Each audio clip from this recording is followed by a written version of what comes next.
Alors, la myologie du membre thoracique. Le membre thoracique va présenter des muscles, nous commençons par les muscles de l'épaule, avec un groupe ventral, muscles subclavier, petit pectoral, grand pectoral, que nous avons vu avec le rachis, avec la myologie du rachis, le groupe médial, formé par le muscle dentelé antérieur ou serratus, groupe latéral, muscle deltoïde, et un groupe dorsal avec le subscapulaire et la coiffe des rotateurs latéraux qui est composée du supraépineux, infraépineux, petit rond, et plus en arrière, les muscles grand rond, grand dorsal et trapèze. Le grand dorsal et trapèze, comme tous les muscles qui sont marqués en jaune, sont des muscles qui sont traités dans le polycope du rachis. Le groupe latéral avec le muscle deltoïde. C'est le muscle qui réalise le relief latéral de l'épaule.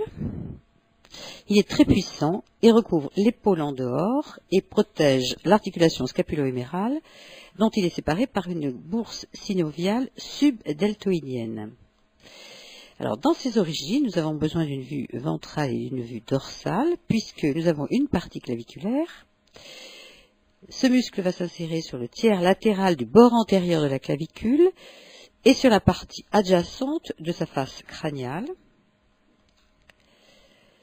Ensuite, nous aurons une partie acromiale verticale. L'insertion se fait sur le bord latéral de l'acromion par des lames tendineuses. Et nous verrons cette insertion plus en détail car elle est très particulière. Et enfin, une partie épineuse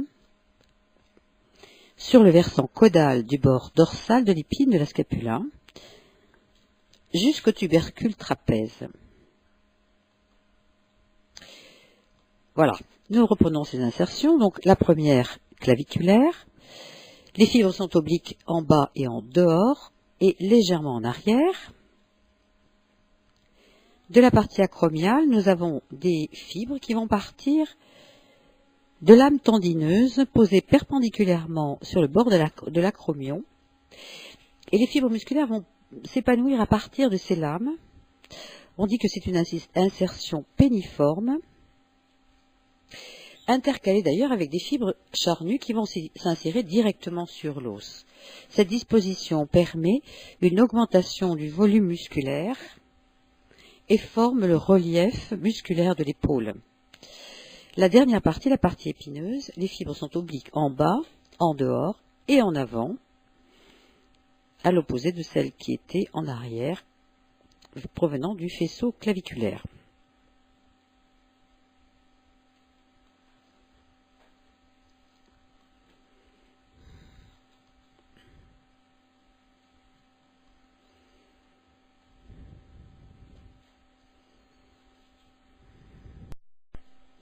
Alors la terminaison de ce muscle est très particulière, elle aussi. Sur une vue ventrale, vous vous souvenez que nous avons décrit le bord antérieur de l'os, en haut la gouttière intertubérositaire et en dessous le V deltoïdien. Cette tubérosité deltoïdienne, où va se faire cette insertion terminale, donc, est en forme de V et se situe sur la face antérolatérale de la diaphyse humérale et le bord antérieur au niveau de sa partie moyenne.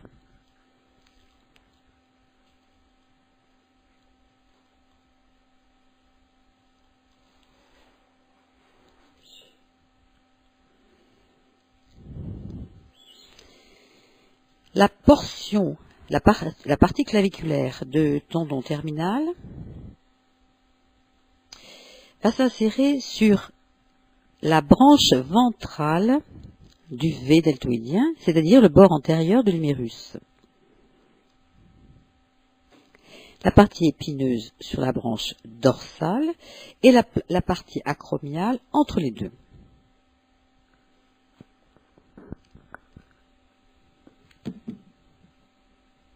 Alors, la terminaison de ce muscle, comme nous venons de le voir, voici sur une vue latérale, ce tendon terminal sur la tubérosité deltoïdienne, avec la portion claviculaire en avant, donc sur la branche antérieure, la portion moyenne acromiale sur la branche moyenne, et la portion épineuse sur la branche dorsale. L'innervation de ce muscle se fait à partir du nerf axillaire qui tourne autour du col chirurgical de l'humérus, accompagné de la veine et de l'artère circonflexe antérieure et postérieure. L'action du muscle, alors c'est une abduction, voilà. Quand les trois parties agissent en synergie, le deltoïde exécute une abduction pure de l'épaule jusqu'à 90 degrés, puisqu'on sait que les 10 premiers degrés d'abduction appartiennent au supraépineux, nous le verrons tout à l'heure. Par contre, individuellement, les trois faisceaux ont une action. Pour le faisceau claviculaire, une rotation médiale et une antépulsion. Pour la portion épineuse, une rotation latérale et une rétropulsion. Et les fibres les plus médiales réalisent une adduction de l'épaule. Une abduction de l'épaule, pardon. Abduction. La pathologie, la paralysie de Duchenne-Herbe, qui vient des racines C5, C6, abolit les actions du deltoïde par atteinte du nerf axillaire, qui sont donc les racines de ce nerf, C5, C6. L'inflammation de la bourse synoviale subdeltoïdienne entraîne une limitation de l'abduction de l'épaule, et notamment dans les périarthrites scapulo-humérales.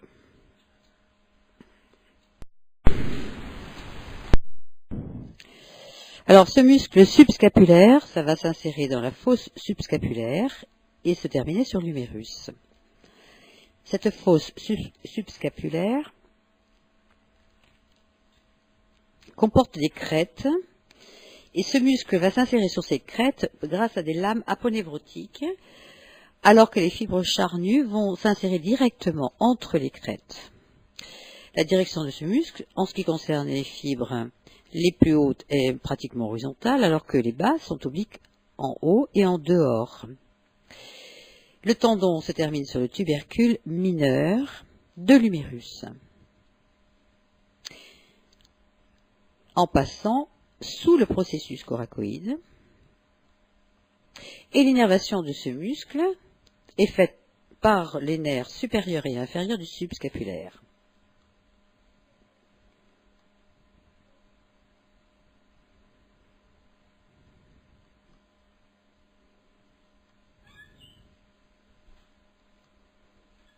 L'action, il est adducteur et rotateur médial de l'épaule et il assure également la stabilité ventrale de l'articulation scapulo-humérale. On dit que c'est le muscle de l'antiluxation ventromédiale.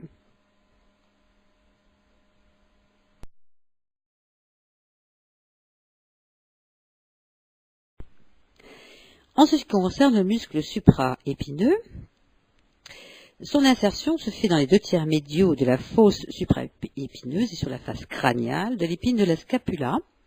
Les fibres sont légèrement en dehors et en haut.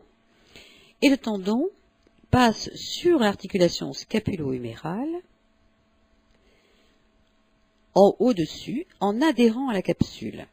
Et il se termine à la face crâniale du tubercule majeur.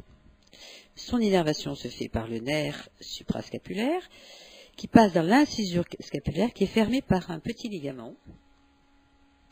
Et son action, c'est le starter de l'abduction, puisque c'est lui qui va démarrer l'abduction jusqu'à 10 degrés de l'épaule. Ce sont les premiers 10 degrés. Et il est également rotateur latéral de l'épaule. Le muscle infraépineux s'insère bien évidemment dans la fosse infraépineuse, 2 tiers médiaux, et face caudale de l'épine de la scapula. Les fibres sont obliques en haut et en dehors, et le tendon se termine sur le tubercule, sur la facette moyenne du tubercule majeur, à la face postérieure, bien évidemment. L'innervation se fait également par le nerf suprascapulaire, toujours dans l'incisure suprascapulaire. Et quant à l'action de ce muscle, il est essentiellement rotateur latéral de l'épaule, avec une petite composante d'abduction.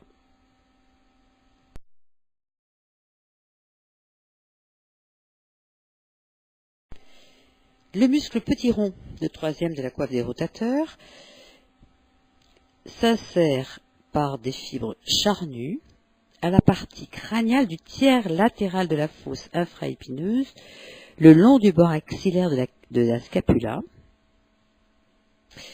Et vous voyez qu'il y a deux facettes qui sont séparées par une gouttière où passent les vaisseaux circonflexes scapulaires. Trajet évidemment oblique en haut et en dehors, et terminaison sur la facette caudale du tubercule majeur au-dessous de celle de l'infraépineux. L'innervation se fait par un rameau du nerf axillaire et son action, il est rotateur latéral de l'épaule et adducteur accessoire. Le dernier, c'est le muscle grand rond. Son origine se fait sur la partie caudale du tiers latéral de la fosse infraépineuse et le bord axillaire de la scapula. L'insertion se fait sous celle du petit rond que nous venons de voir, jusqu'au-dessus de l'angle inférieur de la scapula. Les fibres se portent en dehors et en avant et se jettent sur un tendon, et la terminaison de ce tendon va se faire sur le versant médial de la lèvre médiale du sillon intertuberculaire de l'humérus, en dedans de l'insertion du grand dorsal.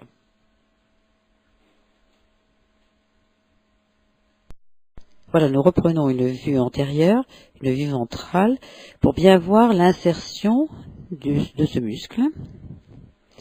Je vous rappelle, sur le versant médial de la lèvre médiale du sillon intertuberculaire.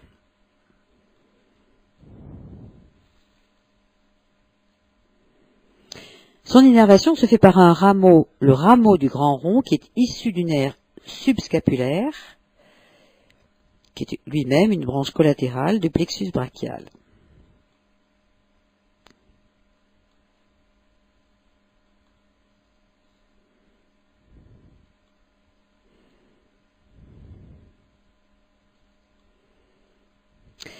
Ici se place le grand dorsal,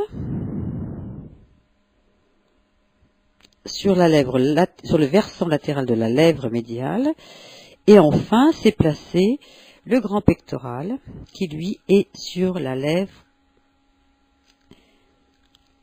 latérale.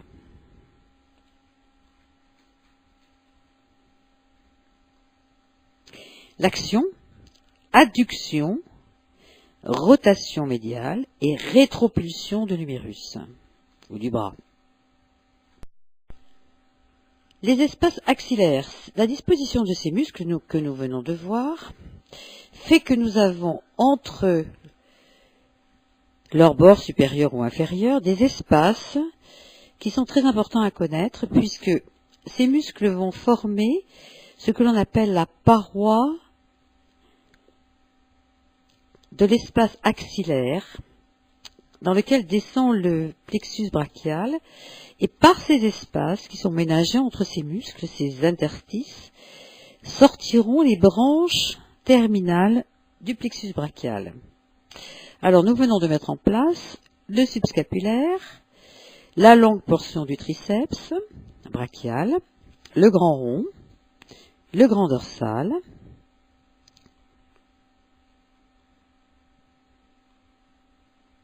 le grand pectoral, enfin son tendon tout au moins, vient de descendre l'artère brachiale, axillaire puis brachiale, qui a donné la circonflexe de l'humérus, accompagné de nerf axillaire.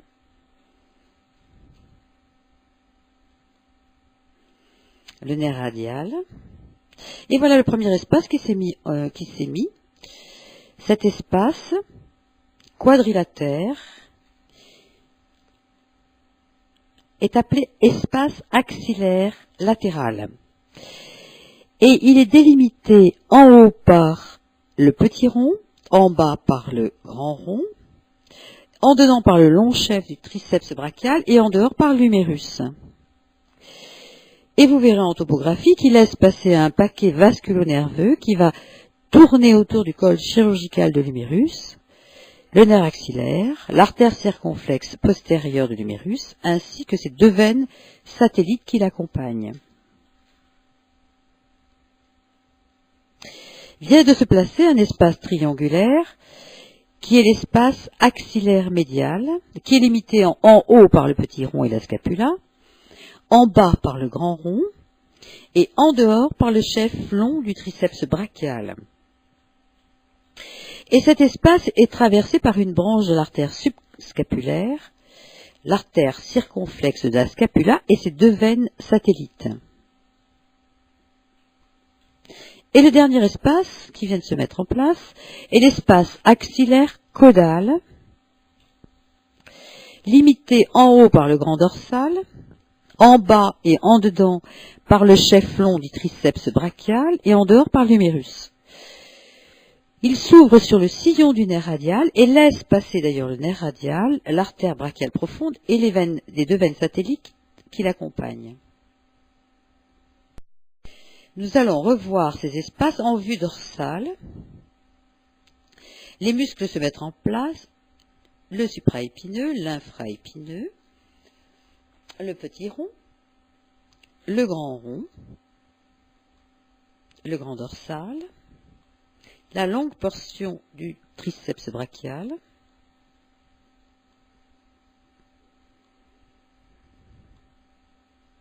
les vaisseaux et les nerfs qui nous intéressent,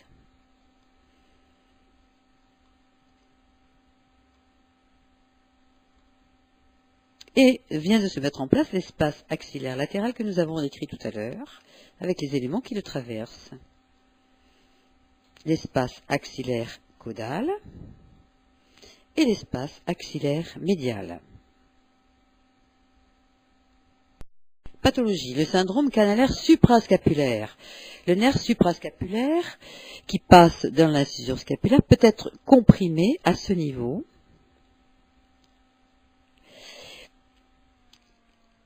Avec une amyotrophie, voire une paralysie complète du supraépineux et de l'infraépineux. On peut avoir également une rupture de la coiffe des rotateurs, qui est une pathologie fréquente de l'épaule, avec une rupture essentiellement du supraépineux. Les muscles du bras. Voici une coupe horizontale qui a été prise dans les polycopes de topographie et qui vont nous permettre de mettre en place les loges musculaires du bras. Voici l'humérus. Des bords de l'humérus jusqu'à la face profonde de l'aponévrose brachiale, nous avons des cloisons intermusculaires qui s'appellent des septums, avec un septum latéral, et vous voyez un septum médial qui est dédoublé. En fait, il est dédoublé parce que dans cette petite loge passeront des vaisseaux et des nerfs. Cette loge s'appelle le canal brachial. Nous avons donc une longe antérieure qui va comprendre trois muscles. Le biceps brachial, le muscle brachial, et nous ne voyons pas sur cette coupe le dernier muscle qui s'appelle le coracobrachial. La coupe intéresse un segment de ce bras qui est en dessous de l'insertion de terminaison du coracobrachial. Et puis une loge postérieure dans laquelle nous allons trouver les trois chefs du triceps brachial. Les voici, le chef latéral, le chef médial et la longue portion, ou le chef-long, du muscle triceps brachial.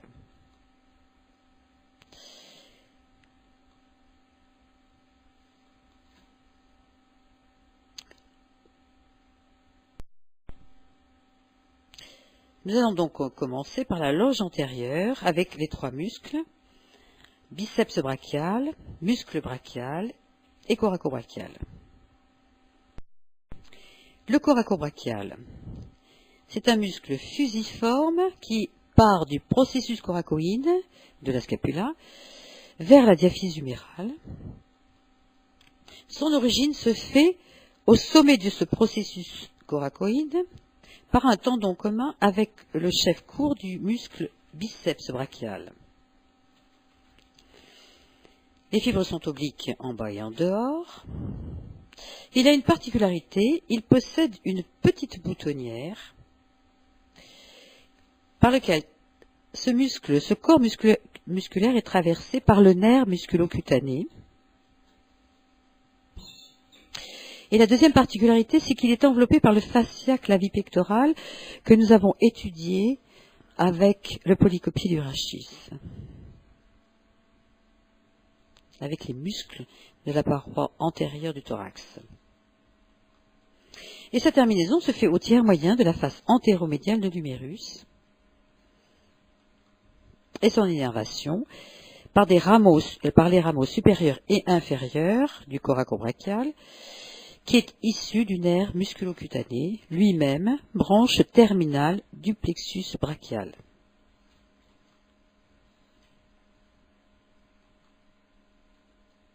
Vous voyez le nerf musculo-cutané qui vient de traverser le muscle dans sa boutonnière.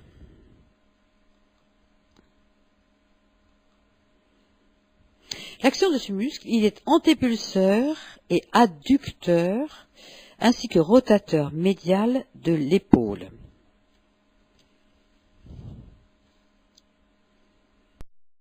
Le muscle brachial, alors c'est un muscle court et puissant qui est étendu de l'humérus à l'ulna.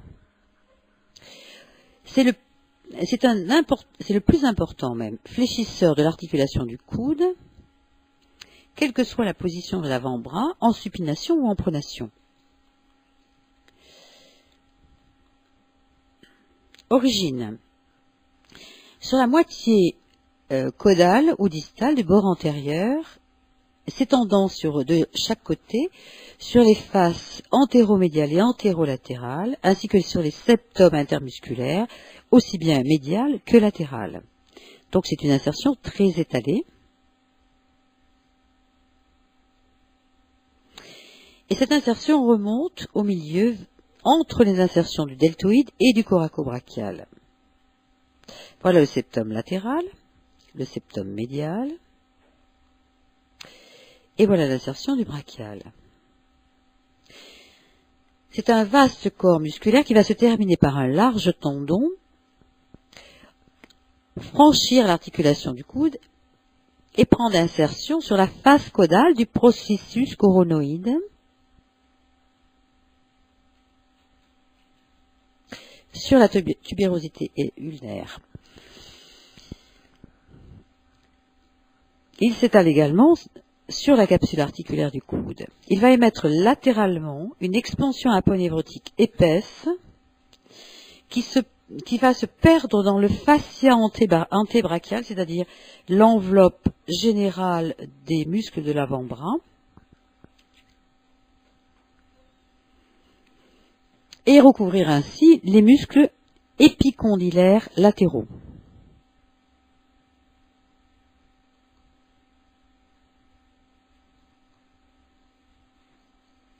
L'innervation se fait par des rameaux du nerf musculo-cutané.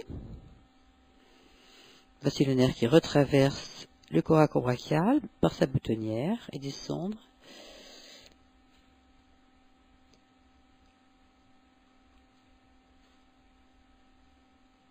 Traverser le fascia du pli du coude. Donner son rameau d'innervation pour le muscle brachial.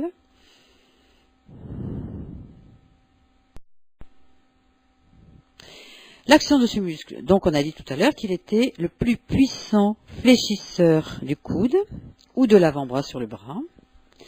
C'est un muscle tonique de posture et qui trouve son maximum d'activité à 120 degrés de flexion et indépendamment de la position de l'avant-bras en pronation ou en supination.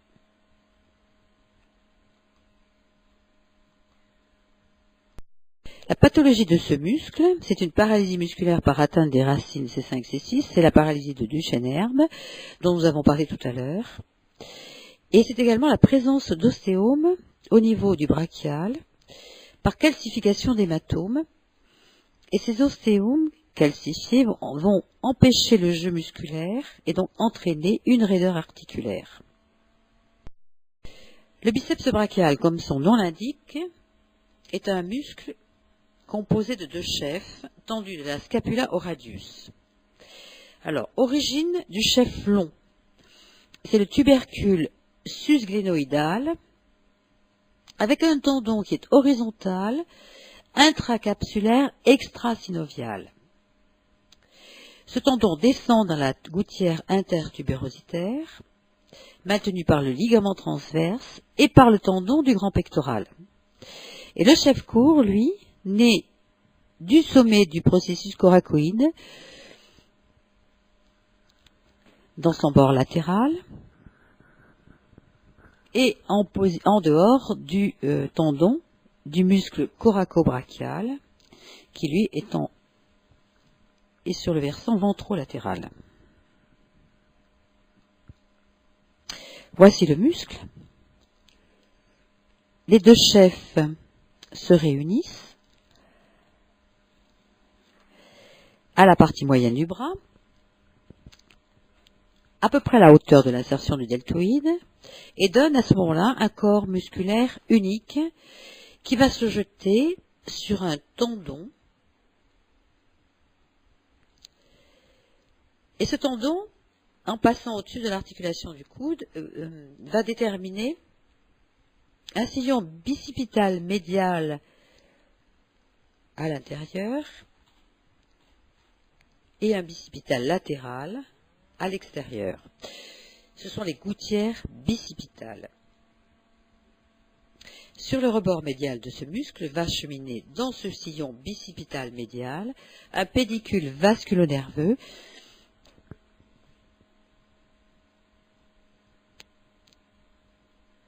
le nerf médian, l'artère brachiale et les veines satellites qui l'accompagnent.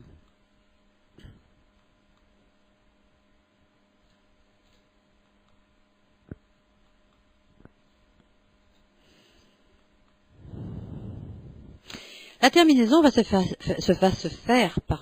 sur la tubérosité radiale, mais à sa partie postéromédiale, séparée par une bourse synoviale bicipitale, et ce tendon va donner une expansion aponévrotique qui va recouvrir les muscles épicondylaires médiaux et le pédicule vasculonerveux du sillon bicipital médial, et qui va irradier dans le fascia antébrachial, mais côté ulnaire, à l'opposé de ce que l'on a vu tout à l'heure pour le muscle brachial.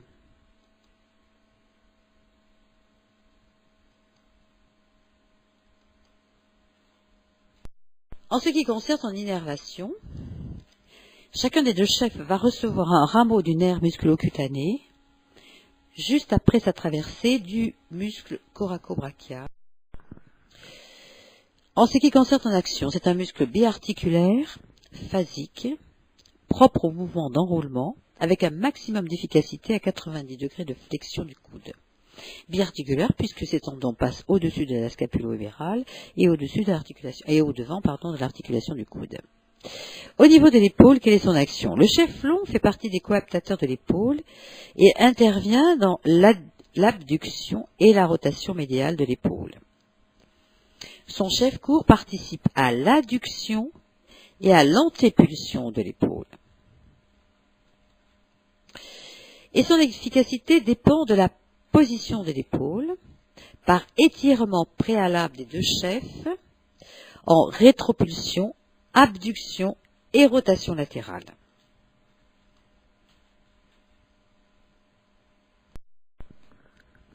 Au niveau du coude, son action, il est fléchisseur du coude et supinateur. Les muscles supinateurs sont plus développés que les pronateurs parce que la supination va permettre, avec la flexion, de porter la main à la bouche.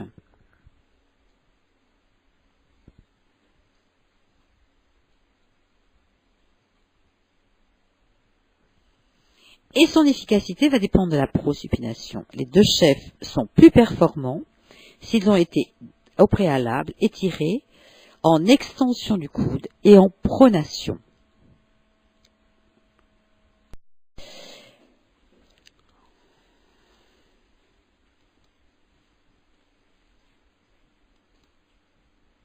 Voilà l'insertion sur la vue de gauche. Vous avez une coupe horizontale qui vous permet de voir l'insertion du tendon terminal du muscle biceps brachial qui se fait à la partie postérieure du tubercule et les bourses synoviales qui permettent un meilleur glissement de ce tendon.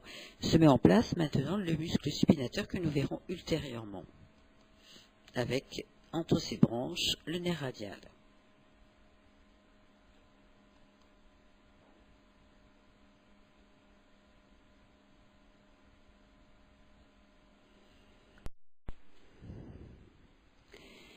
Pathologie, toujours la paralysie musculaire C5, C6 de Duchesne-Herbe. Et on peut voir dans certaines circonstances une rupture du tendon du cheflon dans le sillon intertuberculaire. Cela entraîne une rétraction du ventre musculaire qui forme une masse saillante à la partie moyenne du bras. Si nous reprenons nos coupes horizontales, nous allons pouvoir mettre en place le triceps brachial dans sa loge postérieure.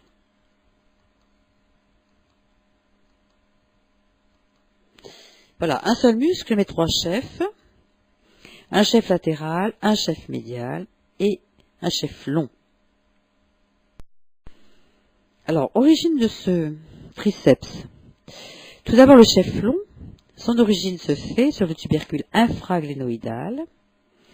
Le corps musculaire passe entre le petit rond et le grand rond, en délimitant les espaces axillaires que nous avons vus, espace axillaire médial, latéral et caudal. Le chef médial va s'insérer sur la face postérieure de la diaphyse humérale, en dessous du sillon du nerf radial, en s'étalant sur le septum intermusculaire médial. Donc cette insertion se fait de façon étalée, contrairement à ce que nous allons voir pour le chef latéral. L'insertion du chef latéral se fait sur la diaphyse humérale, à sa face postérieure, au-dessus du sillon du nerf radial. Son insertion est linéaire et remonte vers l'intérieur en haut, passe en pont au-dessus de la gouttière du nerf radial et se continue en dessous de cette gouttière sur quelques millimètres. Et voici le corps musculaire. Les fibres descendent sur un tendon commun qui va s'insérer à la partie postérieure de la face crâniale de l'olécrâne en débordant sur les faces latérales et médiales.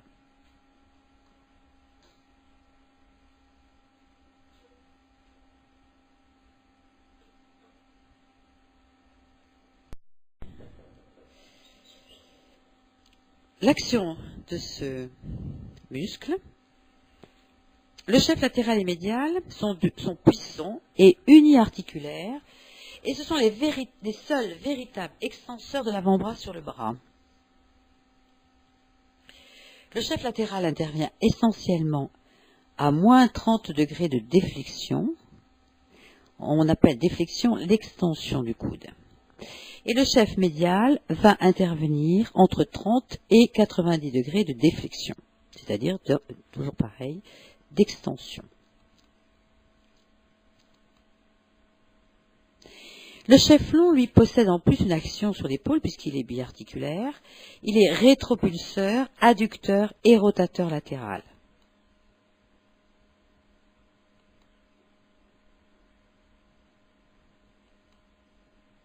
L'innervation se fait par le nerf radial, qui va donner un rameau pour chacun des chefs. La pathologie, c'est la fracture de la diaphyse humérale qui va pouvoir léser le nerf radial dans son sillon, ou au-dessus, et entraîner alors une paralysie du triceps brachial, c'est-à-dire une paralysie de l'extension de l'avant-bras sur le bras.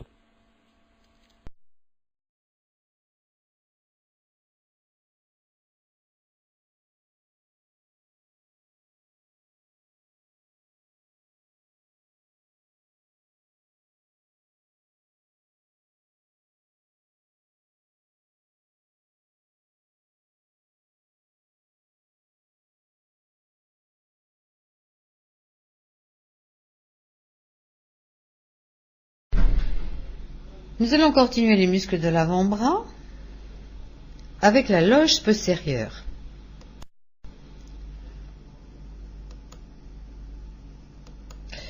Voilà, nous avons en place les deux os, le radius et l'ulna, la membrane interosseuse et les différentes loges, la loge antérieure et la loge postérieure ainsi que la loge.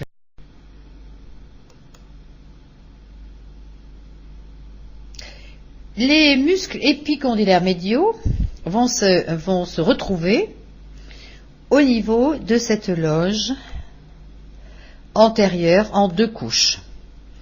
Nous allons trouver le fléchisseur radial du carpe, le long palmaire, le fléchisseur ulnaire du carpe, le fléchisseur superficiel des doigts. Et vous voyez, nous avons également le rond pronateur qui est écrit en jaune parce que nous ne l'avons pas sur la coupe mais qui existe. Simplement la coupe de notre avant-bras passe en dessous de son insertion.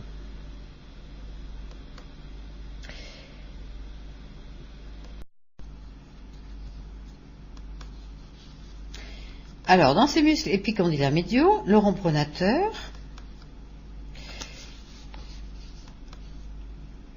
voilà l'épicondyle médial, le rond pronateur, le premier muscle qui se met en place, le deuxième, le fléchisseur radial du carpe, le troisième, le long palmaire, le fléchisseur ulnaire.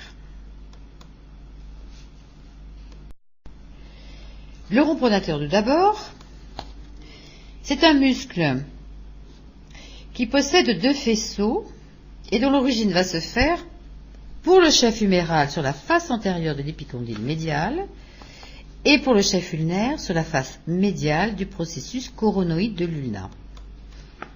Voilà le chef profond et voici le chef huméral.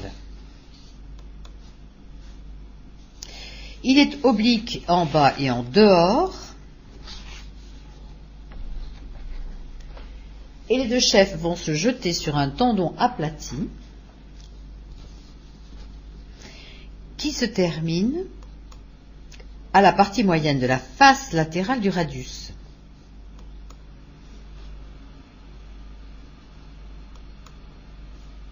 Alors, ce qui est très important, c'est que entre ces deux chefs, nous allons trouver le nerf médian, l'artère brachiale, qui va donner ces deux branches, une branche radiale qui va passer en avant du muscle et une branche ulnaire qui, elle, va passer en arrière du muscle. Ce qui permet de dire que le nerf médian est pincé par le rond pronateur, qui est lui-même pincé par la bifurcation de l'artère brachiale.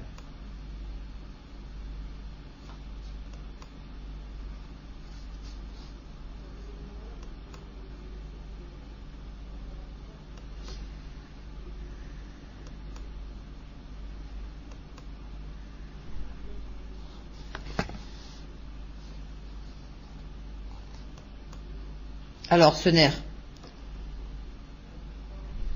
est innervé bien sûr par le nerf médian et son action.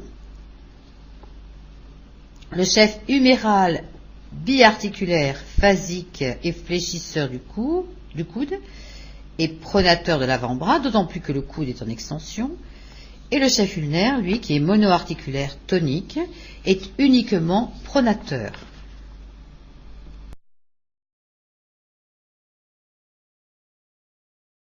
Le deuxième muscle que nous allons voir, c'est le fléchisseur radial du carpe.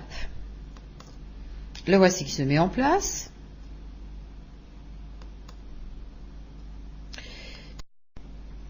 Son origine se fait sur la face antérieure de l'épicondyle médial. Voici le petit rond vert qui vient d'apparaître. Son trajet est oblique en bas et en dehors. Il va se poursuivre, les fibres musculaires vont donner un long tendon qui va gagner la partie latérale du canal carpien. Et sa terminaison se fait sur la face antérieure de la base du deuxième métacarpien et il envoie des expansions sur le troisième métacarpien et sur le tubercule du trapèze. Voici sa terminaison. Voilà. Base des deux métacarpiens, deuxième, troisième, et tubercule du trapèze. Son innervation, bien sûr, vient d'un rameau du nerf médian. Et son action, eh bien, il permet la flexion et l'inclinaison latérale du poignet. On dit abduction du poignet, et il est pronateur.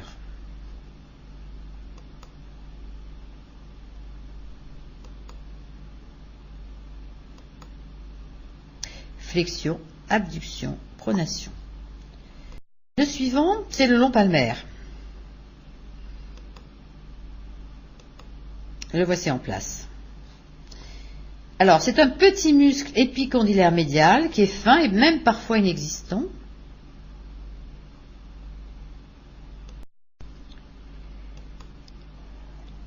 Dont l'origine se fait en dedans de l'insertion du fléchisseur radial du carpe que l'on a vu, à la face antérieure de l'épicondyle médial, bien sûr,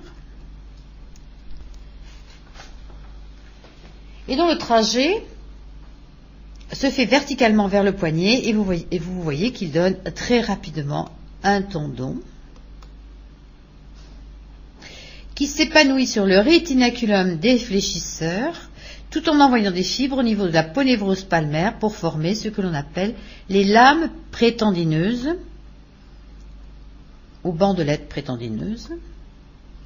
Il est fléchisseur du poignet et tenseur de la ponévrose palmaire.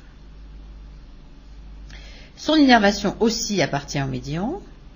Et il a une importance parce que sa pathologie est très connue, c'est la maladie de Dupuytren qui correspond à une atteinte des lames prétendineuses de la ponévrose palmaire en entraînant la rétraction progressive des doigts et de la paume de la main qui va se mettre en flexion avec une perte évidemment de la fonctionnalité de la main. Et ces brides sous-cutanées rétractiles vont devoir être libérées chirurgicalement. Le suivant, c'est le fléchisseur ulnaire du carpe. Alors, son insertion est moins simple, puisqu'il nous faut une vue antérieure et une vue postérieure. Voilà. Sur une vue ventrale, nous voyons que l'origine, le chef huméral, va naître de la face antérieure de l'épicondyle médial, comme pour les autres muscles. Cependant, nous avons également un chef ulnaire que nous voyons en vue dorsale ou postérieure de l'ulna, et l'insertion va se faire le long du bord postérieur sur le versant médial,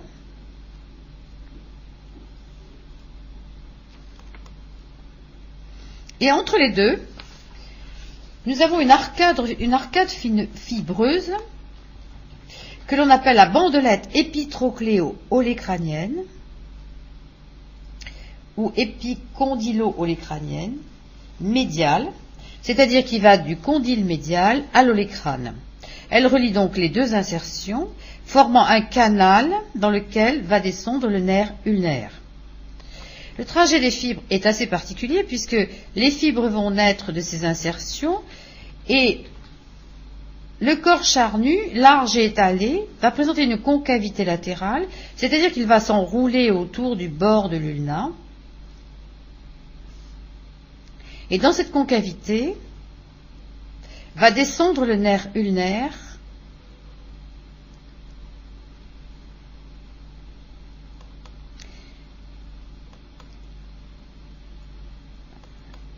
jusqu'à sa terminaison finale, c'est-à-dire le petit canal qui va lui permettre de s'épanouir au niveau de la main.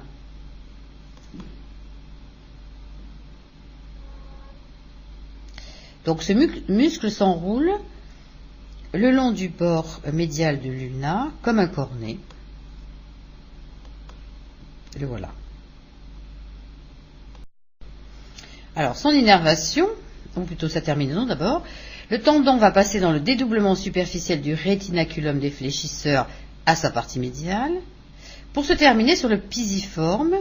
Vous savez que le pisiforme est considéré comme étant un os sésamoïde de ce tendon. Et il va envoyer des expansions qui sont en fait ses véritables terminaisons aussi. 6 expansions. La première sur la ponévrose palmaire, la deuxième sur le rétinaculum des fléchisseurs, la troisième sur l'amulus de l'os hamatome,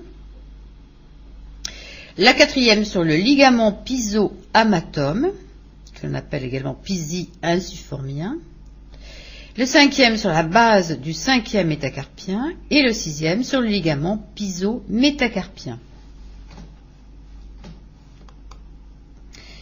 Son action, principalement sur le poignet, dont il va permettre la flexion, mais en même temps une inclinaison médiale ou adduction. Et secondairement, puisqu'il a une insertion humérale, il va participer à la flexion de l'avant-bras sur le bras. Et son innervation, bien sûr, dépend du nerf qui descend dans sa concavité, c'est-à-dire le nerf ulnaire.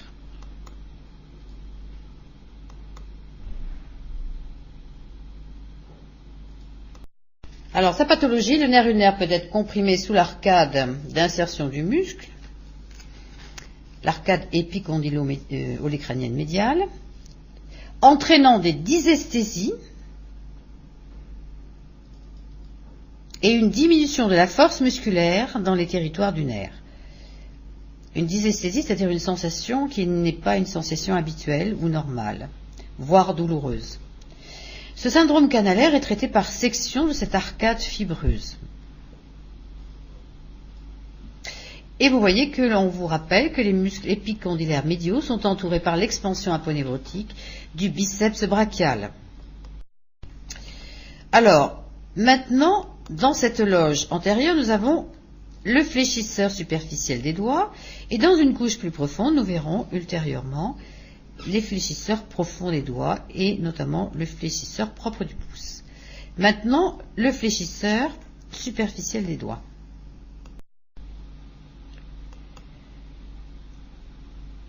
Son origine va se faire par 2 chefs. Un chef huméro-ulnaire, qui naît de la face antérieure de l'épicondyle médial et de la face médiale du processus coronoïde. Voilà les 2 chefs marqués. Et un chef radial qui va s'insérer sur le bord antérieur du radius dans sa moitié crâniale. Et le voilà marqué. Et entre ces insertions, nous allons avoir une arcade tendineuse qui va réunir ces 2 chefs et dont vont partir des fibres musculaires. Et là aussi, nous avons un rapport très important puisque nous avons le nerf médian qui va passer en arrière de cette arcade.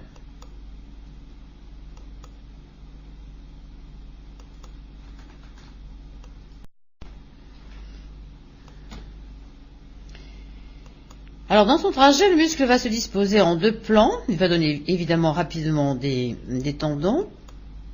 Voilà le plan profond. Et vous voyez que on a 2 corps musculaires. Et ces corps musculaires sont destinés au 2e et 5e doigt. Et le chef superficiel, lui, va donner un corps musculaire et un tendon pour les 3e et 4e doigts.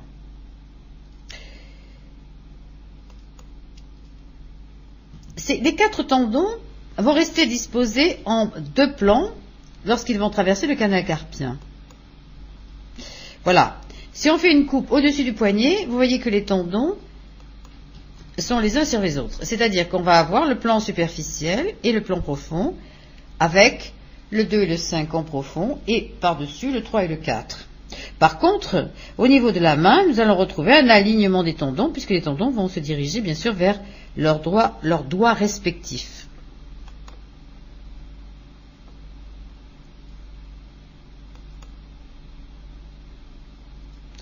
L'innervation va se faire par le nerf médian. Et leur terminaison est assez particulière, voilà. Les 4 tendons qui sont dessinés aux 4 derniers doigts de la main. À la hauteur de la première phalange, chaque tendon va se diviser en 2 bandelettes latérales qui vont diverger, puis de nouveau reconverger pour fusionner et se terminer sur les bords latéraux de la deuxième phalange. Ainsi est formé un orifice qui va être traversé par le tendon du fléchisseur profond que nous verrons ultérieurement. On dit que ces tendons du fléchisseur superficiel des doigts sont perforés et ceux du fléchisseur profond des doigts sont des perforés.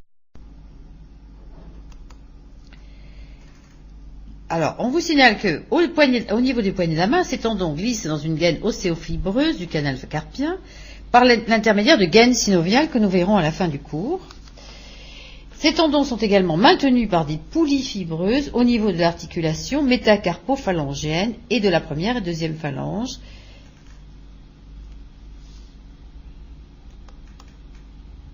Que l'innervation, bien sûr, est assurée par des rameaux du médian. Et que là, nous avons une action qui va se faire par une flexion de l'articulation interphalangienne proximale. Et en remontant, nous allons trouver une flexion de l'articulation métacarpophalangienne et une flexion du poignet. Et on vous dit qu'il est également adducteur du poignet. Et bien sûr, puisque nous avons une insertion humérale, nous avons également une flexion du coude grâce à cette insertion.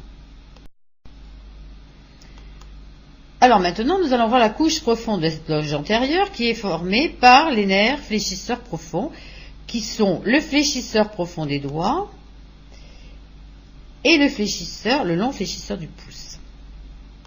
Et puis nous avons un troisième petit muscle que nous ne verrons pas sur la coupe, bien sûr, parce qu'il est très bas, et il n'intéresse pas donc notre coupe, et c'est le carré pronateur. Nous allons commencer du pouce, dont l'origine va se faire au niveau de la face antérieure du radius, dans les 3/4 crâniaux et sur la portion adjacente de la membrane interosseuse, à la face ventrale bien sûr. Et on peut avoir une insertion accessoire sur le processus coronoïde de l'ulna, mais bon, on le sait mais on l'oubliera. Il descend donc verticalement, passe en avant du carré pronateur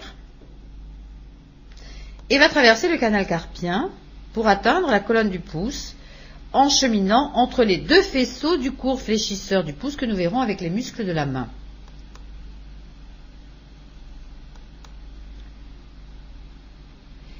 Sa terminaison se fait sur la base, au niveau de la face antérieure, de la dernière phalange du pouce, et vous savez que le pouce n'a que 2 phalanges, donc c'est sur P2.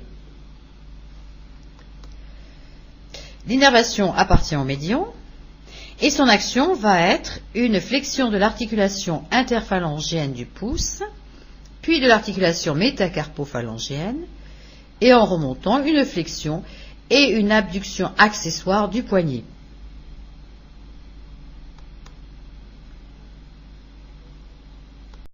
Le muscle fléchisseur profond des doigts. Son insertion est triple. Elle se fait sur l'ulna, dans les 3/4 crâniaux des faces antérieures et médiales de l'ulna. Une insertion radiale sur la tubérosité radiale et sur la membrane interosseuse adjacente. Et entre les deux, nous allons avoir une arcade fibreuse. Les 4 faisceaux qui vont constituer donc les 4 tendons, qui vont se jeter sur 4 tendons pour chacun des doigts, gagnent le canal carpien, puis la paume de la main, et à la hauteur des métacarpiens vont être rejoints par 4 muscles lombricaux que nous verrons également quand nous ferons la myologie de la main. La terminaison va se faire bien sûr par 4 tendons qui cheminent dans une gaine à la face profonde des tendons du fléchisseur superficiel des doigts. Chaque tendon va s'insérer sur la face antérieure de la base de la 3e phalange par un tendon que l'on appelle perforant puisqu'il va traverser le tendon perforé du fléchisseur superficiel. Voici cette terminaison. Là, nous avons le tendon perforé du fléchisseur superficiel, les tendons perforants du fléchisseur profond avec ses muscles lombricaux.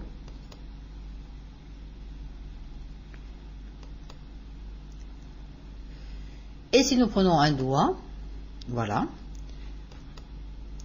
voici le tendon perforé et le tendon perforant qui va se terminer sur P3. Son innervation est double. Alors attention, le nerf médian va innerver les deuxième et troisième tendons, alors que le nerf ulnaire va innerver les quatrième et cinquième tendons.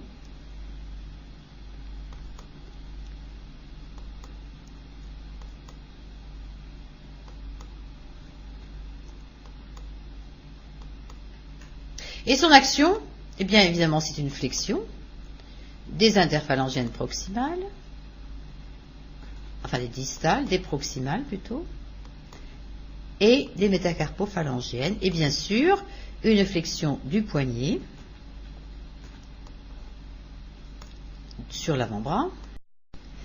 Et enfin notre dernier petit muscle qui est le carré pronateur, qui est un tout petit muscle qui est situé, qui est quadrangulaire, court, étendu entre radius et ulna. Il va du quart caudal de la face antérieure de l'ulna, ses fibres sont horizontales, et il se termine sur le quart caudal de la face antérieure du radius. Il est innervé par une branche du médian, et son action, bien sûr, c'est un muscle tonico-postural pronateur de l'avant-bras.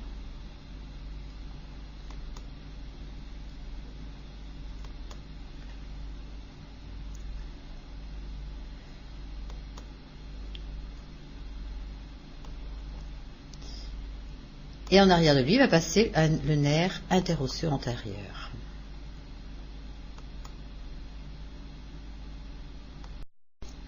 Maintenant, nous allons étudier la loge latérale où l'on va trouver le muscle brachio-radial, le long extenseur radial du carpe, le court extenseur radial du carpe, et puis au-dessus de cette coupe, le muscle supinateur.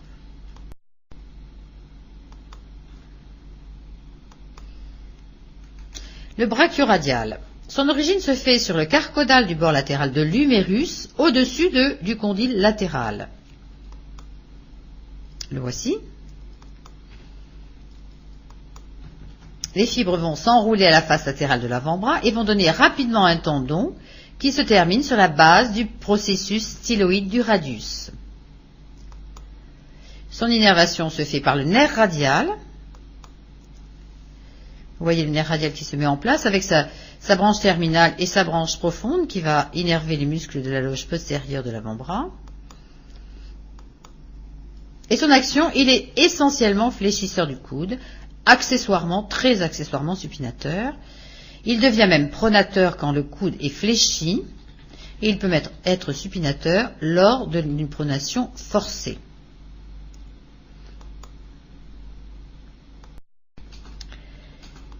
Le deuxième muscle que nous allons voir, c'est le muscle long extenseur radial du carpe. Lui s'insère sur le bord latéral de l'humérus, au-dessus du condyle latéral et juste en dessous du précédent. Le voici. Il donne rapidement un tendon en descendant le long du bord latéral du radius et à sa face postérieure. Et vous voyez que le tendon est légèrement transparent parce qu'en fait, le tendon se situe à la partie postérieure du radius, à la face postérieure, pour se terminer sur la face dorsale de la base du deuxième métacarpien. Son action, extension et abduction du poignet, flexion du coude bien sûr puisqu'il est biarticulaire, et on vous dit qu'il est également supinateur si le court est en extension et pronateur s'il est en flexion.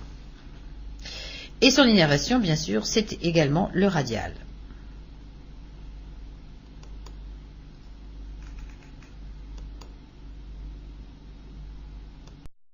Le muscle court extenseur radial du carpe, son origine se fait à la face antérieure du condyle latéral, en dessous du précédent. Lui aussi va donner un tendon très rapidement qui va cheminer en arrière et en dedans du long extenseur radial du carpe, donc à la face postérieure du radius, pour se terminer à la face dorsale de la base du troisième métacarpien. Il est innervé lui aussi par le nerf radial.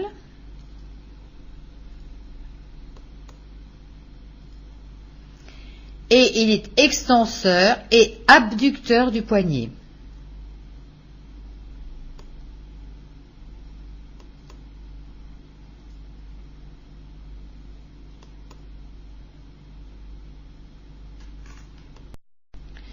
Le muscle supinateur.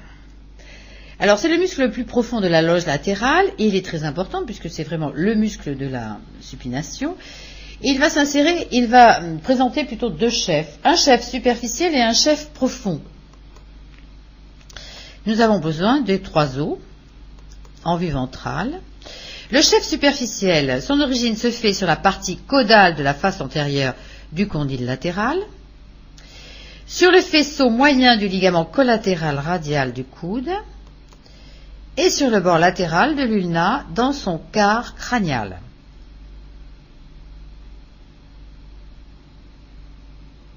Les fibres sont obliques en bas et en dehors et s'enroulent autour du radius.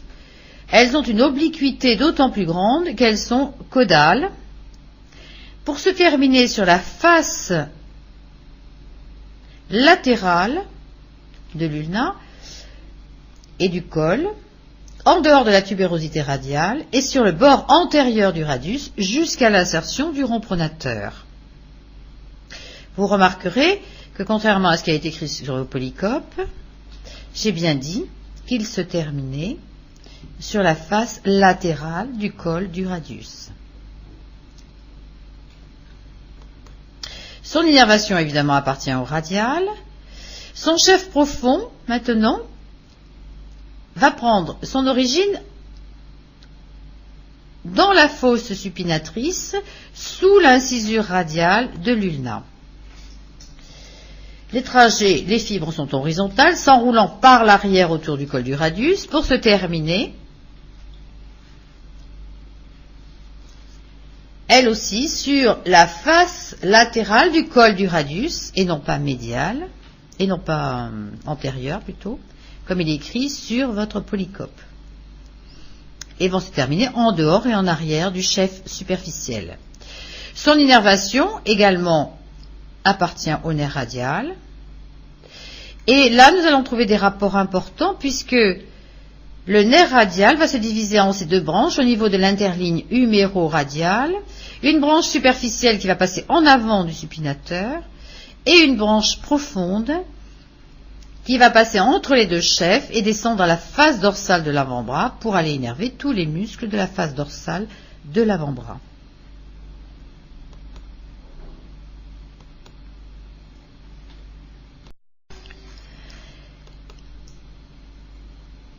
Alors l'action, le chef superficiel est biarticulaire, donc éphasique, et il est fléchisseur du coude et supinateur, d'autant plus que le coude est en extension. Quant au chef profond,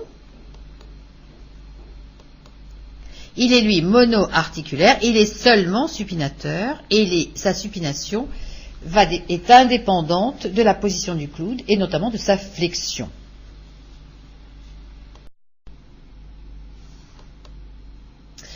Alors voici les rapports sur une coupe horizontale qui nous permet de remettre en place la tubérosité radiale avec le tendon du biceps brachial, les bourses synoviales qui permettent le jeu de ces tendons, le chef profond, le chef superficiel du supinateur, entre les deux, la branche profonde du nerf radial.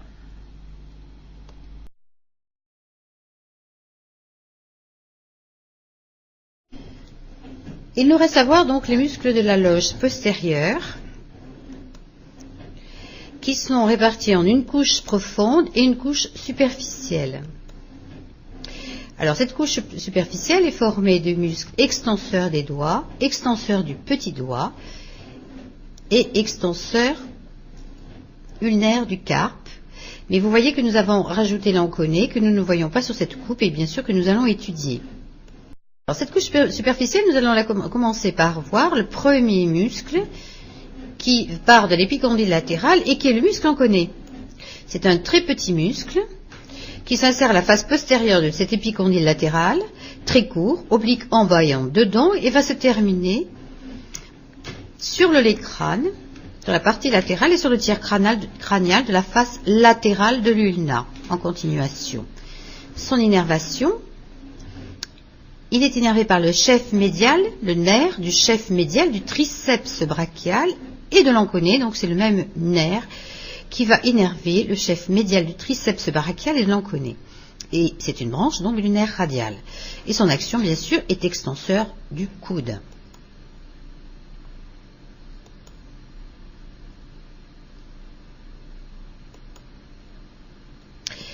Le muscle extenseur ulnaire du carpe va prendre lui aussi son origine sur la face postérieure de l'épicondyle latéral, très près du sommet, et sur le versant latéral du bord postérieur de l'ulna.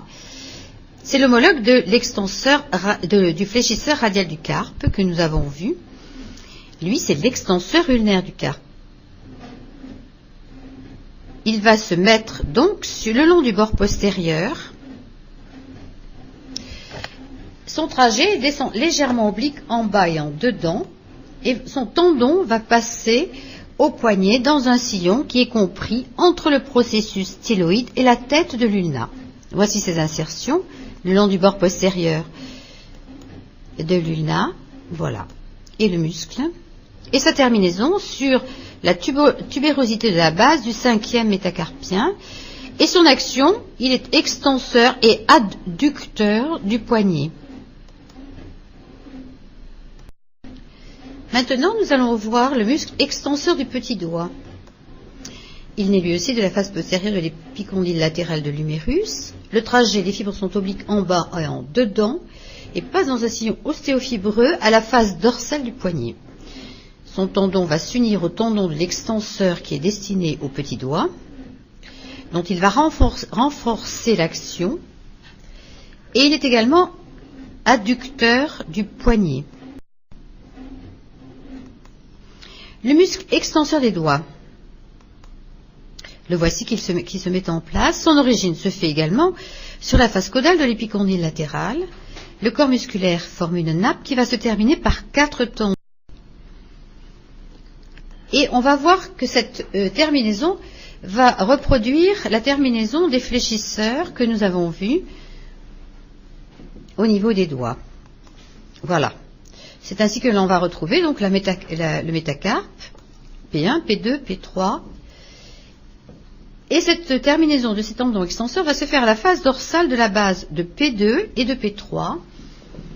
Chaque tendon va se diviser en 3 languettes. Une languette médiane qui va s'insérer à la base de P2 et 2 bandelettes latérales qui gagnent la base de P3. Alors, pour certains, il y a également une insertion sur P1. Alors, son action, évidemment, c'est l'extension des 4 derniers doigts, mais au niveau des plusieurs articulations, puisqu'il va étendre les interphalangiennes proximales et distales, en suivant les articulations métacarpophalangiennes et également le poignet. Et vous voyez qu'il est également adducteur du poignet, du fait de son insertion au niveau des épicondyles latérales.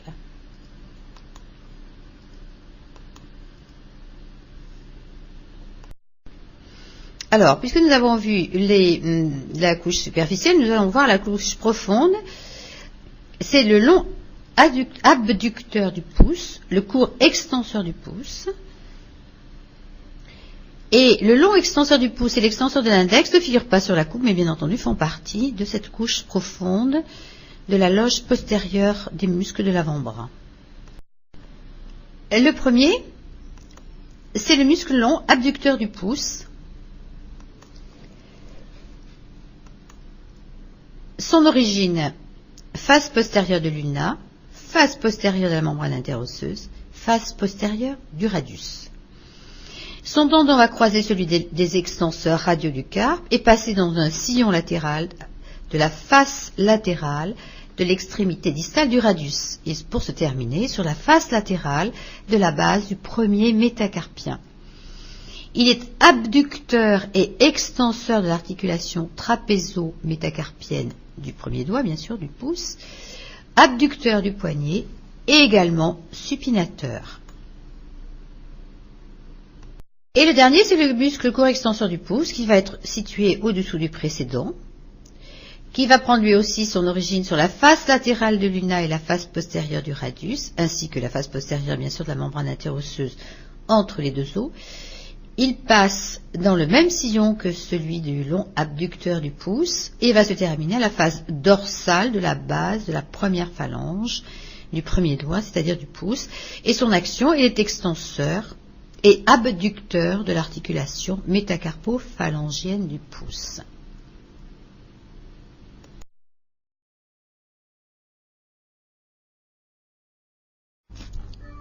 La couche profonde de la loge postérieure, nous continuons donc avec le muscle court extenseur du pouce.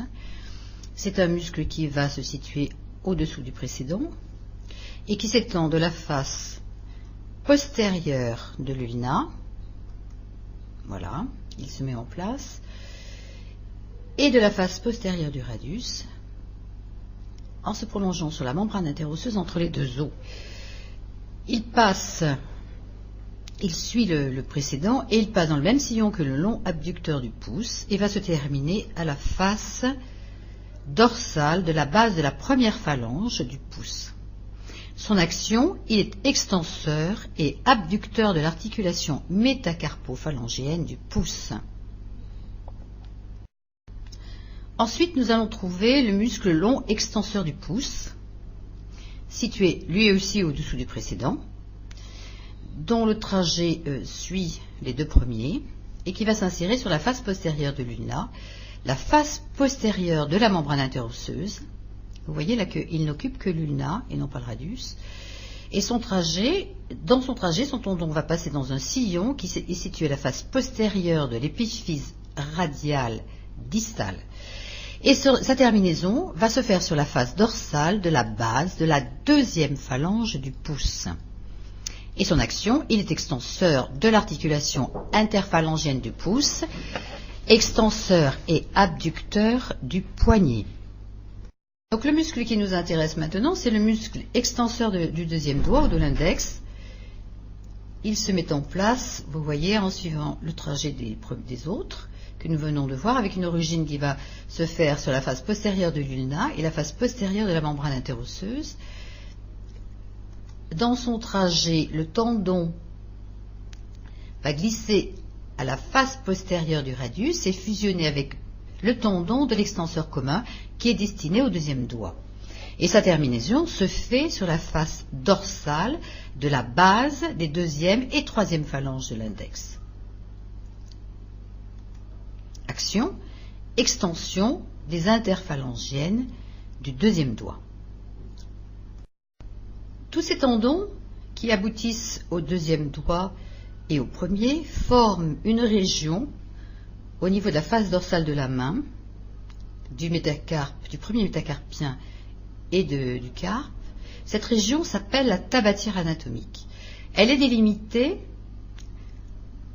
par le long extenseur du pouce en deux dents, le long abducteur, voilà, alors ça c'est le long extenseur de l'index, le long extenseur du pouce en deux dents, le long abducteur et le court extenseur du pouce en dehors.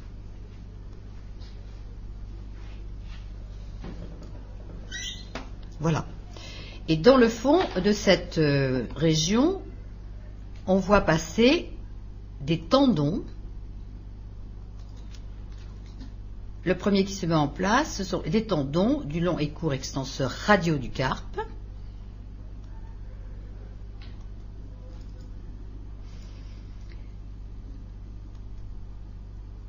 Au fond, l'artère radiale qui va traverser cette région et qui passe entre le premier et le deuxième métacarpien.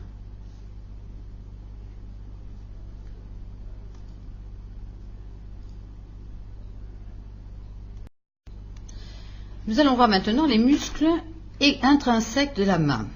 Alors, cette main est partagée en plusieurs régions. À l'extérieur et au niveau du pouce, nous allons trouver ce que l'on appelle l'éminence ténare et les muscles ténariens, court abducteur du pouce, court fléchisseur du pouce, opposant, et adducteur du pouce. Du côté du cinquième doigt, nous trouvons l'éminence hypoténare avec une liste de muscles hypoténariens, abducteur du cinquième doigt, du petit doigt, opposant, court fléchisseur, auquel nous avons rajouté, vous voyez que nous n'avons pas d'adducteur du cinquième doigt. Par contre, nous avons un quatrième muscle, qui n'est pas vraiment un muscle hypoténarien, puisqu'il est beaucoup plus superficiel, nous verrons, mais qui est rajouté à cette région, puisqu'il se situe dans cette région. Et au milieu, la région palmaire moyenne et profonde, dans laquelle nous allons trouver et décrire les tendons des fléchisseurs, les gaines synoviales qui entourent ces tendons des fléchisseurs, et aux tendons des fléchisseurs profonds, nous savons que sont annexés des muscles lombricaux. Et dans la loge palmaire profonde, nous allons trouver entre les métacarpiens et les phalanges des interosseux dorsaux et des interosseux palmaires. Débutons cette description par les muscles de la loge ténare, c'est-à-dire le court abducteur, fléchisseur, opposant et adducteur du pouce. En place, à droite, vous voyez le squelette de la main, sur lequel nous avons mis le rétinaculum, des fléchisseurs, avec ce que vous verrez ultérieurement en topographie, les deux nerfs, qui sont les deux nerfs qui vont innerver les muscles de la main. Le nerf médian qui passe sous le rétinaculum et le nerf ulnaire qui passe à l'intérieur dans un petit dédoublement de ce rétinaculum. Voilà, le premier se met en place, le court fléchisseur, le tendon, nous en reparlerons, l'opposant et le court adducteur. Abducteur, pardon. Alors le premier, c'est le muscle adducteur du pouce. Voilà le squelette de la main. Les éléments qui nous intéressent, les éléments nerveux, c'est-à-dire le nerf ulnaire. Voilà. Ce muscle possède deux faisceaux. Un faisceau oblique supérieur, qui s'insère sur le trapézoïde et le capitatum, et surtout un beaucoup plus grand faisceau transverse, qui est le faisceau inférieur, qui s'insère sur les bords palmaires des deuxième et troisième métacarpiens, parfois le quatrième, sur l'aponévrose palmaire et la capsule des deuxième, troisième, quatrième articulations métacarpophalangiennes. Et vous voyez qu'il se termine sur le sésamoïde médial de la première phalange du pouce et sur le tubercule médial de la base de celle-ci. Et son action, bien sûr, il est adducteur du pouce et participe à son opposition. Donc c'est le muscle le plus profond, c'est celui qui va permettre de ramener le pouce vers le troisième doigt, c'est-à-dire commencer la physiologie du pouce, c'est-à-dire d'abord l'adduction, ensuite on verra l'opposition, la flexion et l'abduction pour amener le pouce à sa position de départ.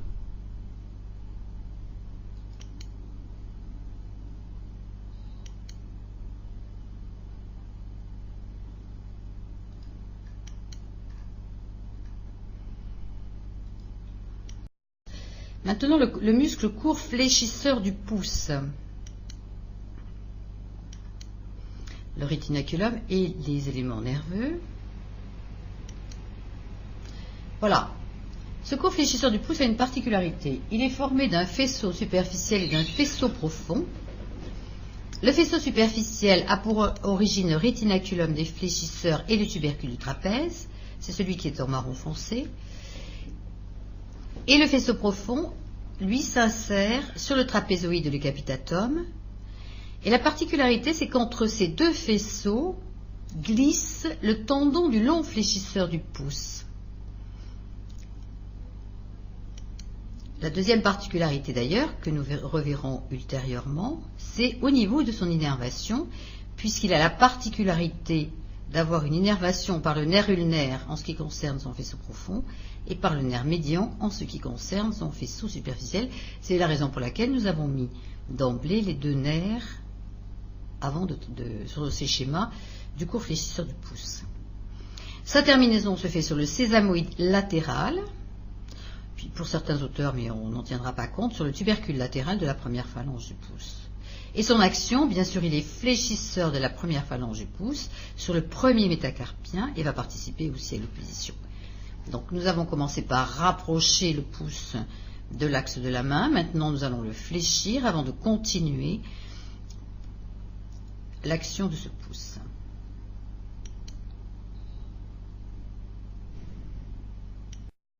Nous continuons donc par l'opposant. Voici l'opposant. Il va du versant latéral du tubercule du trapèze et du rétinaculum des fléchisseurs au bord latéral du premier métacarpien sur toute sa hauteur. Bien évidemment, il est très important puisqu'il permet l'opposition du pouce et donc la pince.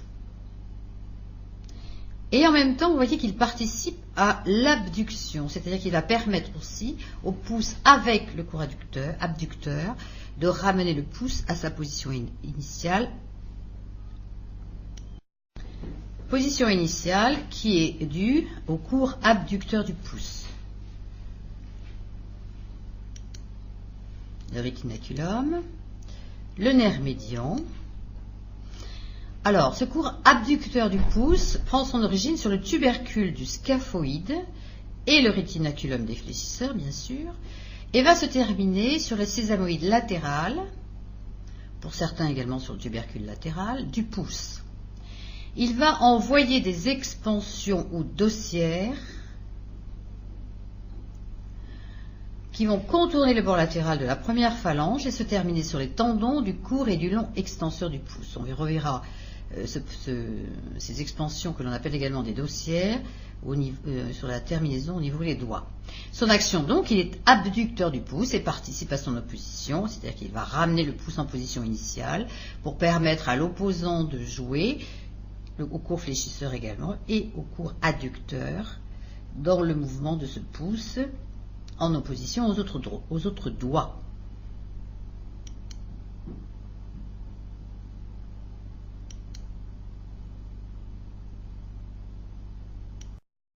Alors nous passons maintenant voilà, l'éminence ténare et l'éminence hypoténare. Donc nous allons trouver là aussi 4 muscles. Nous avons dit 3 muscles appartenant vraiment à la loge hypoténare et un muscle supplémentaire dont nous allons parler qui s'appelle le court palmaire.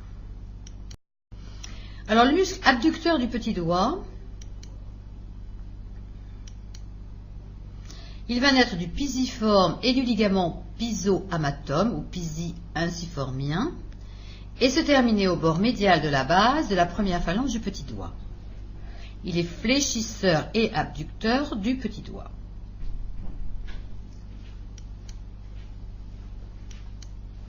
Et bien entendu, il sera innervé par le nerf ulnaire.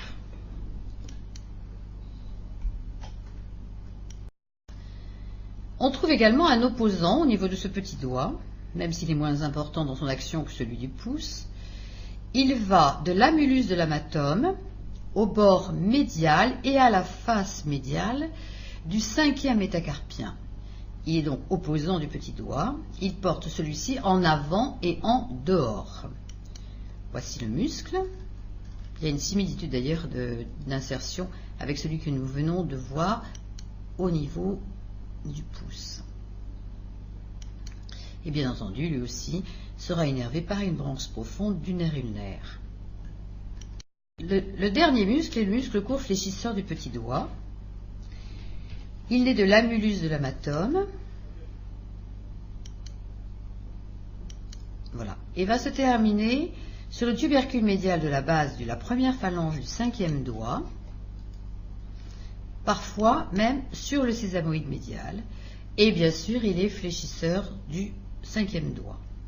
Enfin, c'était le dernier. Non, c'est pas le dernier, puisque nous avons dit que nous avions également le court palmaire.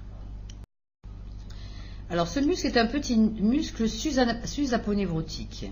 Il est tendu de l'aponévrose palmaire à la peau, du bord médial de la main. Voilà. Il se dirige donc horizontalement dedans, recouvre les muscles hypoténariens. Donc, il est classé avec les hypoténariens. On peut le considérer comme un hypoténarien. Et c'est ce que nous avons fait.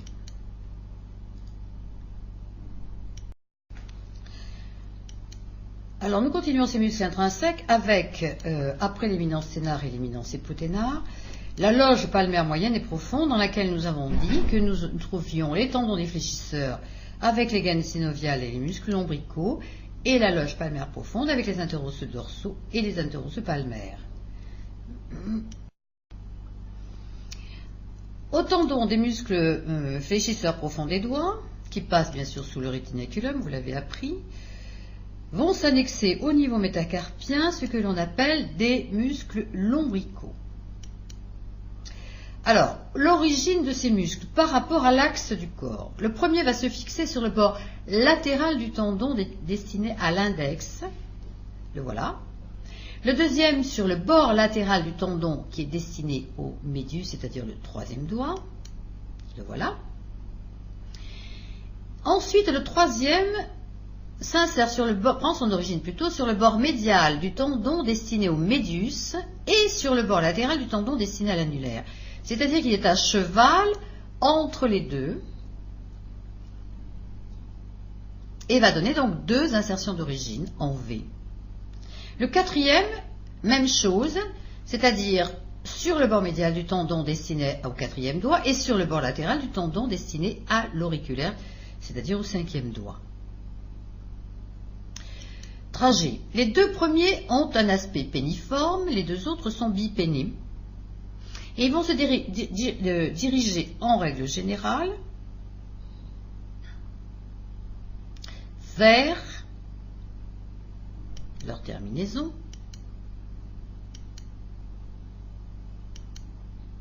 sur le bord du tendon des muscles interosseux qui vont leur correspondre et vont faire former avec ces muscles interosseux ce que l'on appelle les dossières. Pour certains auteurs, cette terminaison va se faire par une mince languette sur la face la plus éloignée de l'axe de la main et la base de la première phalange. Dans ce cas, on dit que P1 n'est plus une phalange suspendue, puisqu'elle est accrochée par un tendon.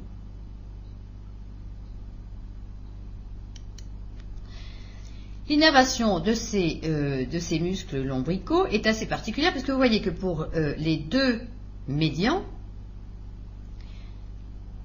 c'est-à-dire les deux lombricaux qui sont situés le plus près de l'axe du corps, qui sont en dedans, l'innervation se fait par le nerf ulnaire. Par contre, pour les deux lombricaux qui sont le plus en dehors, l'innervation se fait par le nerf médian.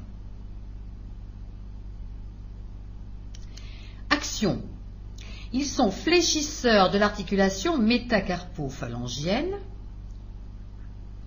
extenseurs des articulations interphalangiennes, et ce d'autant plus que le fléchisseur profond des doigts est contracté.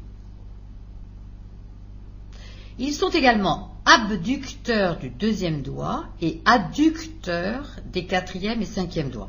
Tout ce qui est souligné dans ce texte est à corriger sur les anciens polis que vous pouvez avoir du membre thoracique.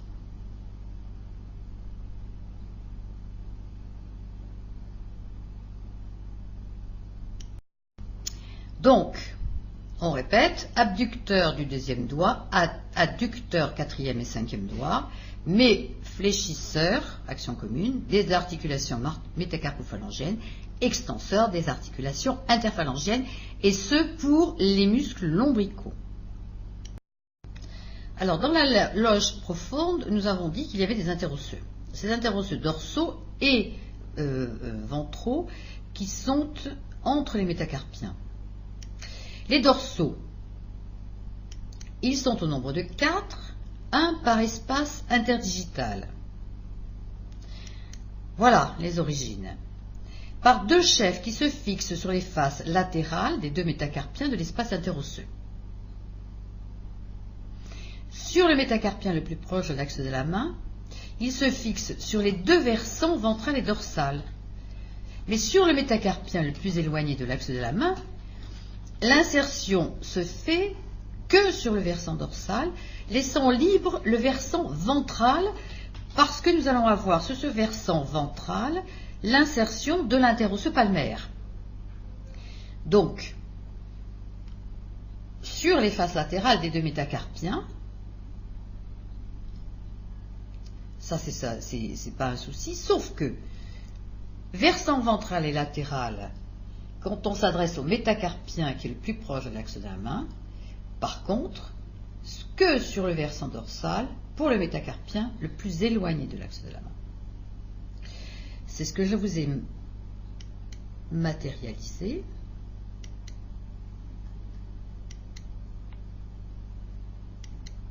Par les petites flèches vertes.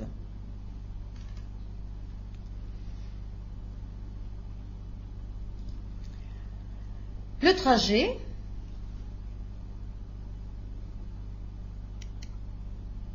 les 2 chefs vont fusionner en un seul corps péniforme, d'où va se dégager un tendon. Et nous allons voir comment ce tendon va se terminer en formant ce que l'on a appelé les dossières.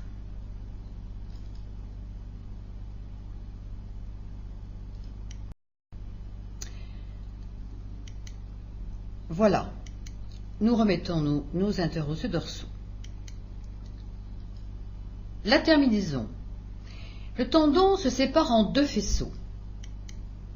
Un faisceau superficiel et un faisceau profond.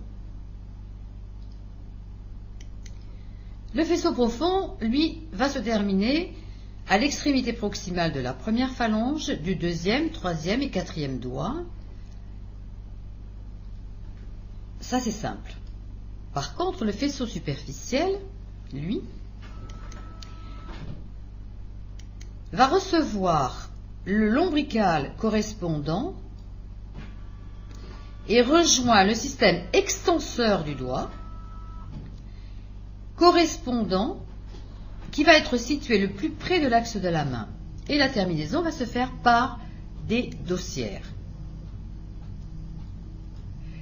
Voilà le tendon du muscle du long fléchisseur profond des doigts.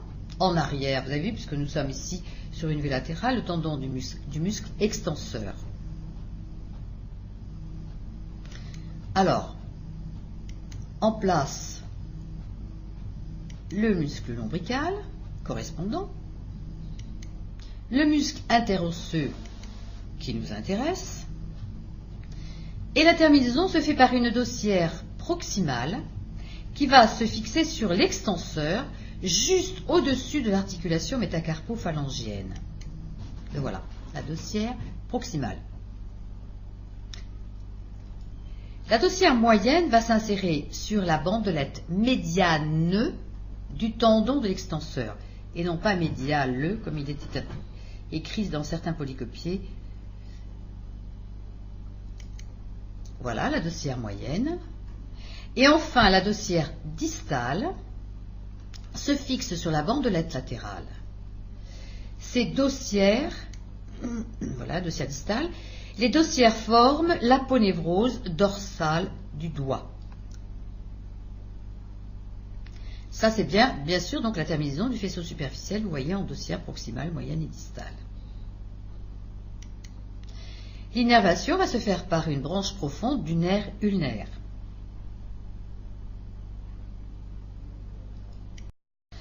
Action de ces intéresseux dorsaux. Ils écartent les doigts et donc sont abducteurs des articulations métacarpo-phalangiennes du 2e et du 4e doigt. Ils participent à la flexion des articulations métacarpo-phalangiennes et à l'extension des articulations interphalangiennes. Et je vous ai bien mis en bas, attention, correction, page 64 sur les anciens polis. Alors, puisque nous avons des palmaires, les dorsaux, nous avons des palmaires, donc les muscles interosseux palmaires maintenant.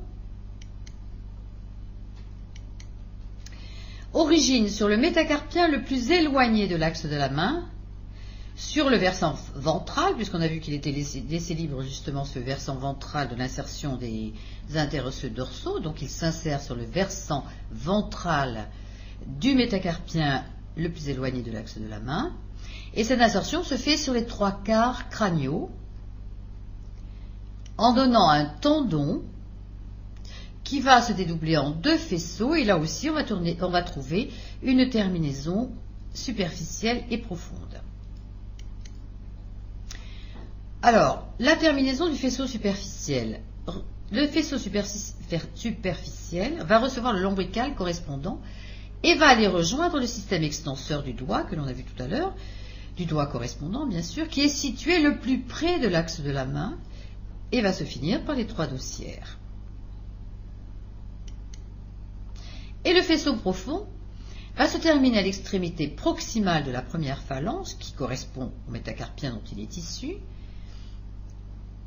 Et parfois, certains ont dit qu'il y avait une insertion sur P1 discutée. Bon, on s'en moque.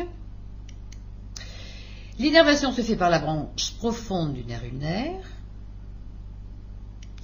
Et au niveau de son action, attention, j'ai souligné certaines choses, il rapproche les doigts, ils sont donc adducteurs des articulations métacarpophalangiennes, ils participent à la flexion des articulations métacarpophalangiennes et à l'extension des articulations interphalangiennes.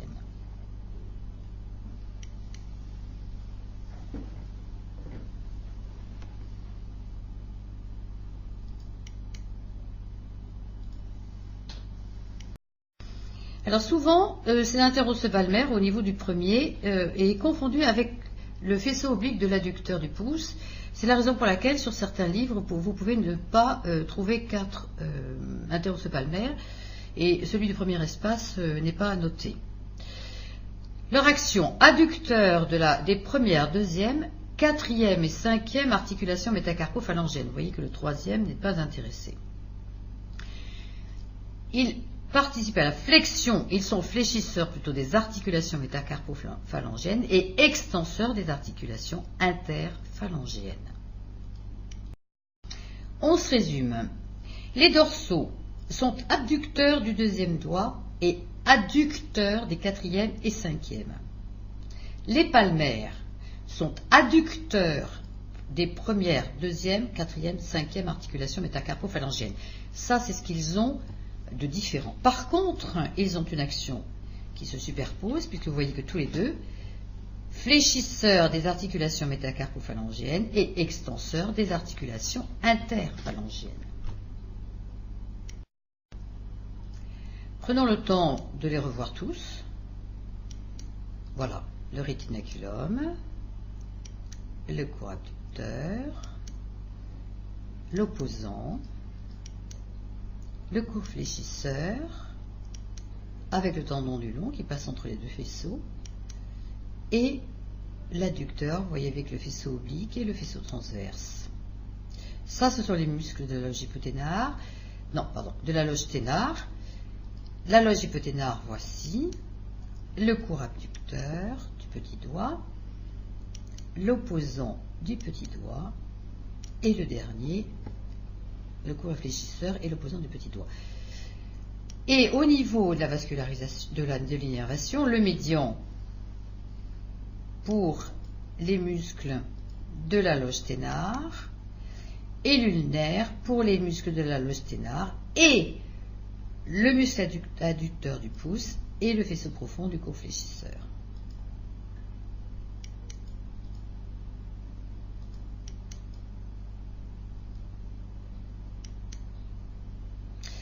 Si on fait une coupe transversale au niveau de la ligne qui vient de s'inscrire, nous allons voir les nerfs des loges palmaires. Voilà la coupe. Et on récapitule. Vient de se mettre en place les 5 métacarpiens en coupe transversale. En arrière, le tendon des extenseurs, qui, vous savez que les extenseurs au niveau de la main sont innervés par, vous le saurez, par le nerf radial.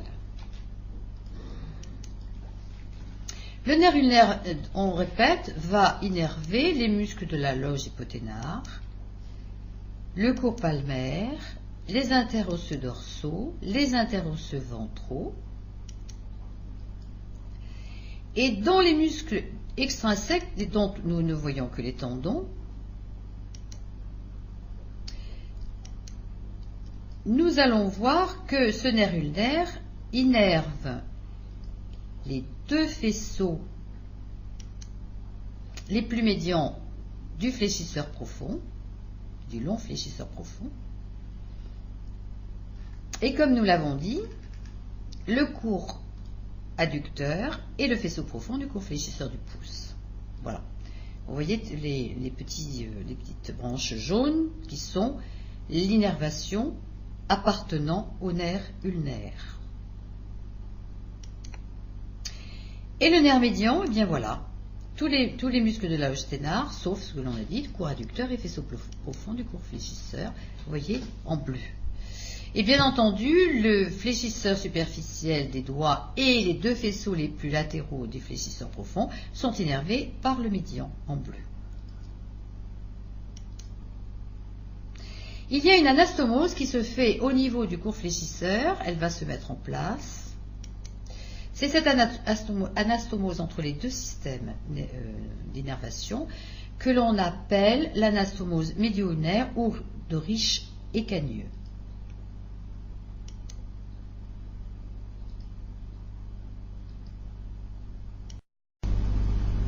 Est-il besoin de répéter? Je vous laisse regarder.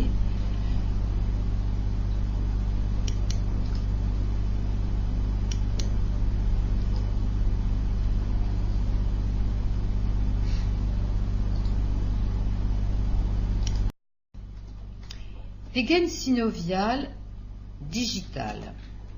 Voilà. En rose, ce sont les gaines synoviales qui sont formées d'un feuillet viscéral et d'un feuillet pariétal et qui vont engainer les tendons des fléchisseurs profonds et superficiels des doigts, de façon à ce que ces tendons puissent avoir un jeu libre à l'intérieur. Ces gaines présentent des récessus. Un récessus distal qui va s'arrêter à la base de la troisième phalange et un récessus proximal qui va remonter à peu près 10 mm au-dessus de l'interligne métacarpophalangien.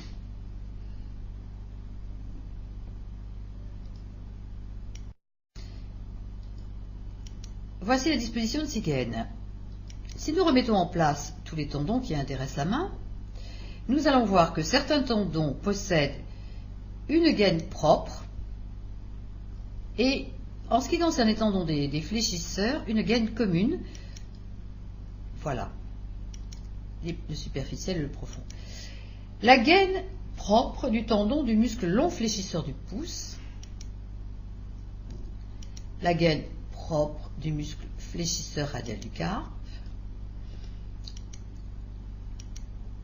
et les gaines digitales qui sont propres au deuxième et au troisième doigt.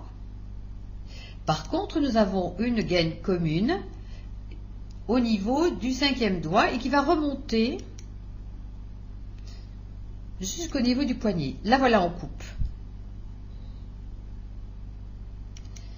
Elle va engainer les deux fléchisseurs médiaux des fléchisseurs superficiels. Par contre, elle engaine tous les tendons des fléchisseurs profonds des doigts et elle revient entre les deux et nous retrouvons les gaines propres du long fléchisseur du pouce et du muscle fléchisseur radial du carpe.